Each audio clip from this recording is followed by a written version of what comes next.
Juízes, capítulo 6.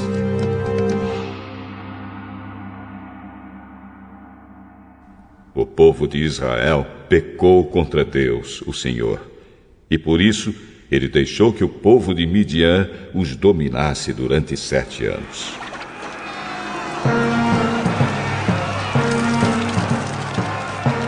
Os israelitas se escondiam dos midianitas em cavernas e em outros lugares seguros, nas montanhas, porque os midianitas eram mais fortes do que eles. Todas as vezes que os israelitas semeavam, os midianitas vinham com os amalequitas e os povos do deserto e os atacavam. Acampavam na terra e destruíam as suas colheitas até o sul, perto de Gaza. Não deixavam nada para os israelitas viverem, nem ao menos uma ovelha, uma vaca ou um jumento.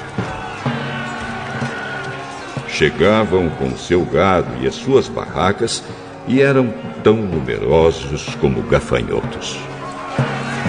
Eles e os seus camelos eram tantos que nem dava para contar. Vinham para destruir a terra e o povo de Israel não podia com eles.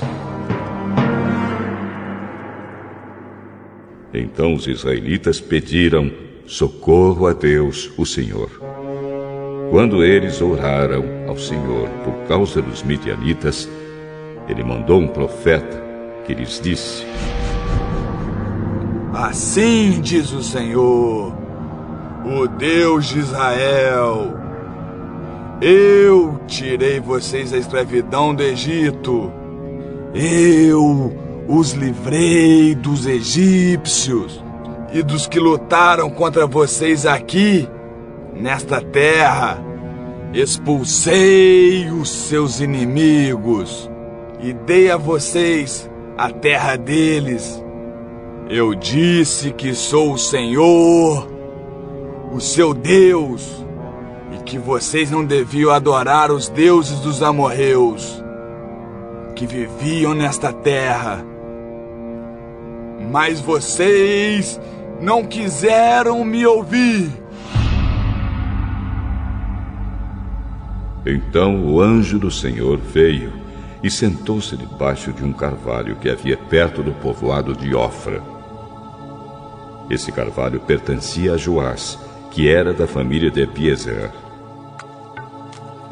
O seu filho, Gideão, estava malhando trigo no tanque de pisar uvas, escondido, para que os midianitas não o encontrassem.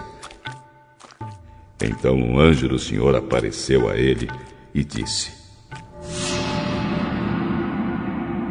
Você é corajoso e o Senhor está com você. Gideão respondeu: Se o Senhor Deus está com o nosso povo, por que está acontecendo tudo isso com a gente? Onde estão aquelas coisas maravilhosas que os nossos antepassados nos contaram que o Senhor costumava fazer quando nos trouxe do Egito? Ele nos abandonou e nos entregou aos midianitas. Então o Senhor Deus ordenou a Gideão: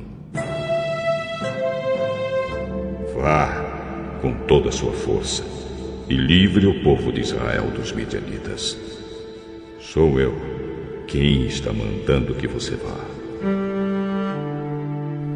Senhor, como posso libertar Israel? A minha família é a mais pobre da tribo de Manassés e eu sou a pessoa menos importante da minha família. Você pode fazer isso, porque eu o ajudarei. Você esmagará todos os midianitas como se eles fossem um só homem.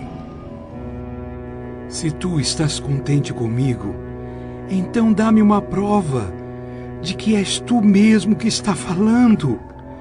E por favor, não vais embora até que eu te traga uma oferta. Eu ficarei aqui até você voltar.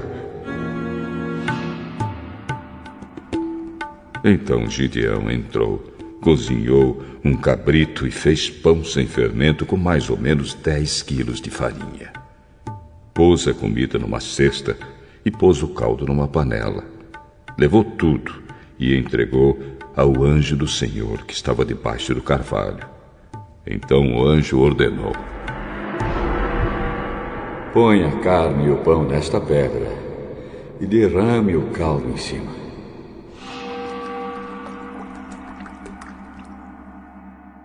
Gideão fez o que ele mandou. Em seguida, o anjo estendeu o bastão que tinha na mão e tocou com sua ponta a carne e o pão. Então saiu fogo da pedra e queimou a carne e o pão.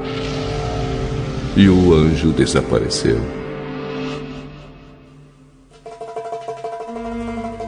Aí Gideão compreendeu que era mesmo o anjo do Senhor que ele tinha visto e disse apavorado: ai de mim, Senhor, meu Deus! Eu vi o anjo do Senhor face a face. Mas o Senhor respondeu: não fique com medo, tudo está bem. Você não morrerá.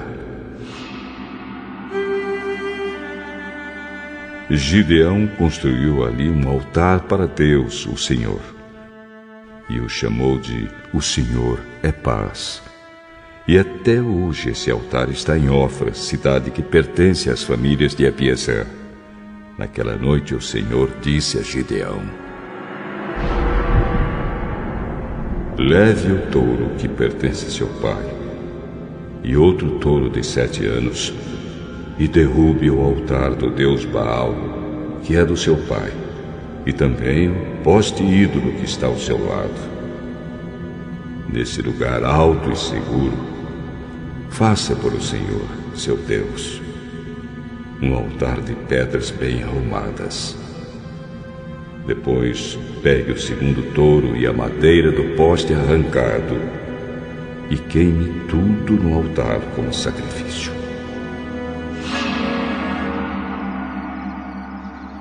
Gideão levou 10 dos seus empregados e fez o que o Senhor tinha dito. Porém, como estava com medo da sua família e do povo da cidade, em vez de fazer isso de dia, fez de noite. De madrugada,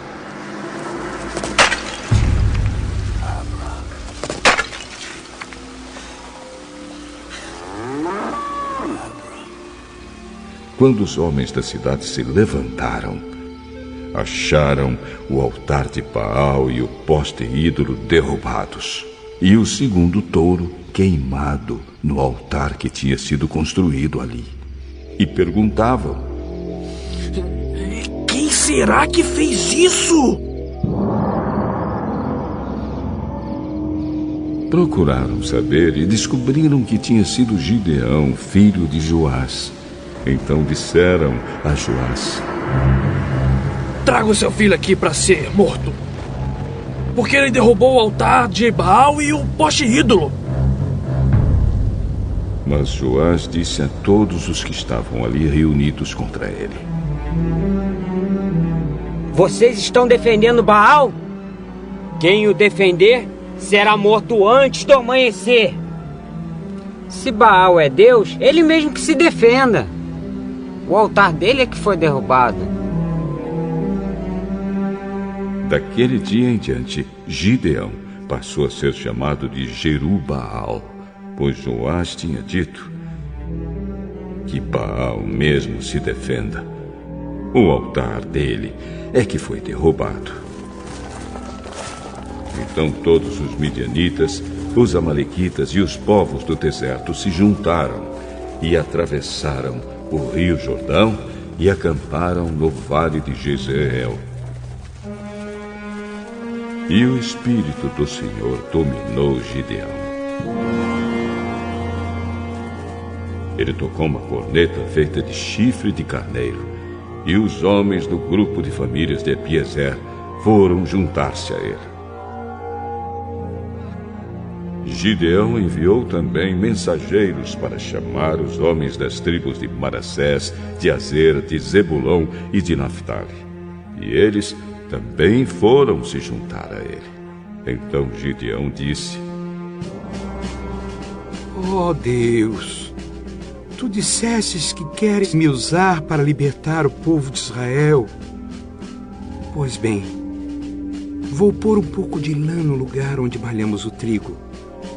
Se de manhã o orvalho tiver molhado somente a lã e o chão em volta dela estiver seco, então poderei ficar certo de que tu realmente me usarás para libertar Israel. O que ele disse aconteceu. Na manhã seguinte, Gideão se levantou, espremeu a lã, e dela saiu água, que deu para encher uma tigela. Então ele pediu a Deus: Não fique zangado comigo, mas deixa que eu fale só mais uma vez. Deixa, por favor, que eu faça mais uma prova com a lã, que desta vez a lã fique seca e que haja orvalho somente no chão em volta dela. E Deus fez isso naquela noite. A lã ficou seca e o chão em volta ficou coberto de orvalho.